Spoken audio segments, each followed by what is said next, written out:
Zone of proximal development বুলি কোৱা হ'ব যে the gap between what a child can do alone and what they can do with help. Learning happens in this zone with proper support. এতিয়া এই সাৰ্কেলটো কথা কোৱা আছে এই যেটো বগা আমাৰ সাৰ্কেলৰ কথা কৈছে এইখিনি হৈছে সেইটো এৰিয়া যিটো এৰিয়াত মানে এটি শিশুৱে যিকোনো কাম অকলে সমাধান কৰিব পাৰে ঠিক আছে ইয়াত কাৰো হেল্পৰ প্ৰয়োজন নহয় এতিয়া যেটো আমাৰ অৰেঞ্জ কালাৰ সাৰ্কেল আছে এইটো এৰিয়া আছে সেইটো এৰিয়া যেটো এৰিয়াত এটি শিশুৱে পাৰিব যদিহে সেই কামটোত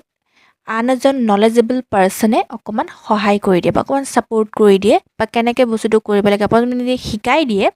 তেতিয়া হলে মানে শিশুটিয়ে সেই কামটো সমাধান কৰিব পৰা হেতু হৈছে আমাৰ জোন ঠিক আছে মানে এইখিনি জোনটো এটি শিশুৰ শিকনটো সম্ভৱ হ'ব যদিহে তেওঁ অলপমান সহায় পায় বেলেগে যদি তেওঁ অলপমান বস্তুটো শিকাই দিয়ে তেতিয়াও এটো জোনটো মানে তেওঁ শিকিব পাৰিব আৰু এই জোনটোকে কোৱা হয় জোন অফ প্ৰক্সিমাল ডেভেলপমেন্ট ওকে মানে এইটো জোনত আনৰ সহায়ৰ অলপমান প্ৰয়োজন আছে আৰু তেতিয়া তেওঁ সেই কামটো কৰি উঠিব পাৰিব শিশুটিয়ে ঠিক আছে উদাহৰণস্বৰূপে a 6-year-old can solve simple addition like 2 + 3 এতিয়া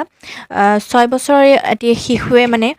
তেওঁ 2 + 3 কি হ'ব তেওঁ অকলে কৰিব পাৰিব তাত তেওঁ সহায়ৰ প্ৰয়োজন নাই আৰু সেইটো জোন কোনটো হ'ব আমাৰ এটো হোৱাইট কালাৰ যেটো আমাৰ সাৰ্কেল আছে তেওঁ নিজে কৰিব পাৰে তাত আন মানুহৰ সহায়ৰ প্ৰয়োজন নাই কিন্তু with teachers guidance the child learns to solve two digit addition যেতিয়া দুই হৰিয়া যোগ আহে সেই ক্ষেত্ৰত শিশুটিক যদি সহায় কৰা হয় তেওঁক যদি অকমান গাইড কৰি দিয়া হয় তেতিয়া তেওঁ সেইটো সমাধান কৰিব পাৰিব আৰু সেই যেটো জোন হ'ব এটা আমাৰ অৰেঞ্জ কালাৰতে বুজাইছে যিখিনিত এটি শিশুক সহায়ৰ প্ৰয়োজন আৰু সহায়ৰ জৰিয়তে তেওঁক কিনি সময়ত হেতু কাম সলভ কৰিব পাৰিব আৰু তাৰ পাছত তেওঁ যেতিয়া সেই সহায়টো পালে লাহে লাহে তেওঁ হেতু বস্তু নিজে নিজে সলভ কৰিব পৰা হৈ যাব ঠিক আছে